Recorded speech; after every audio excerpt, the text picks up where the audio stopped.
Hi everyone, it's Lisa with InkandInspirations.com. Thank you for joining me. In this video, I'm going to give you some tips and a little how-to on how to put paper flowers together easily with your punches and some cardstock, so stay tuned.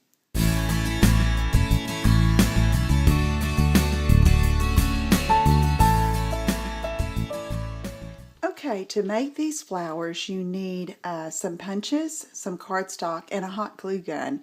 Now I've taken the Blossom punch and just some Stampin' Up! Cardstock, and I have 8 punches here, and you need one for the base, so I'm going to set that aside, and then I'm going to use the rest of these for the flower.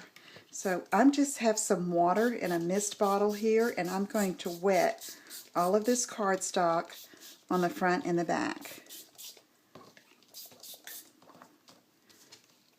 These flowers are really full and fluffy, for lack of a better term, and I like to use them when I am making wreaths.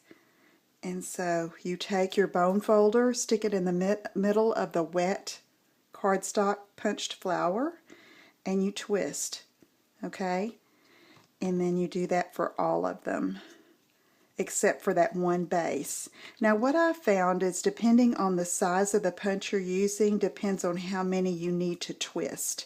So the rule is, you may need as little as 7 for smaller punches, or you can go 8, 9, and on one of them I used almost 20, and I'll show you that one in a minute.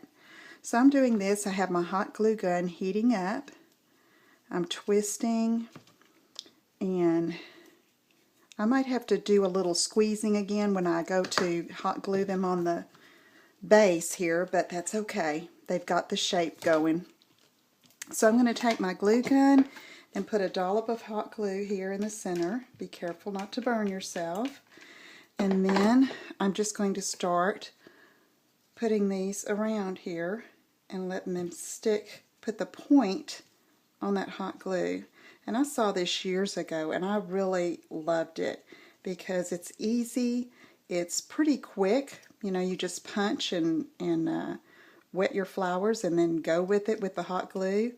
And you can make all different kinds of sizes. So I'm moving this around, and then I need some more hot glue, so I'm just going to add a little bit more. And if you wanted to make it fuller, you could squeeze your petals together and just add more. Okay, so there's the idea. All right, and then you can use the base to hot glue to something if you're making a wreath. And I may try to make stems for these, I'm not sure, so that I can use my wreath again after I take the flowers off. Let me show you some other ideas. Here is a smaller one that I made with the label bracket punch. Okay, and then here is a real red one, and this one was done with the Blossom. This one was done with the decorative label punch, and it's a different size. Now on this one I did use a circle punch for the base, just made it easier than having that long punch there for the bottom. This one is done with the large scallop circle punch, the 2 3/8 inch. And then this one, which it's punched with about 18, 19, 20 of these 2.5 inch circle punches. I've got one at the base, and then when I started twisting and gluing those together, let me just show you here. I'm going to wet one, twist like that. Okay, and then here's my base. I just started like this. I would glue the points so that I could fill it all up like that and use that, and it makes a really pretty full flower.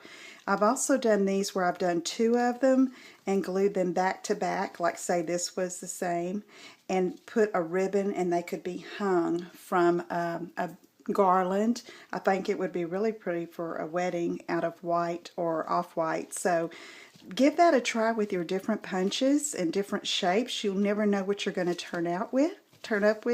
And if you have any questions, just email me at lisa@inkandinspirations.com. Thank you for joining me, and I will see you again soon. Take care. Bye-bye.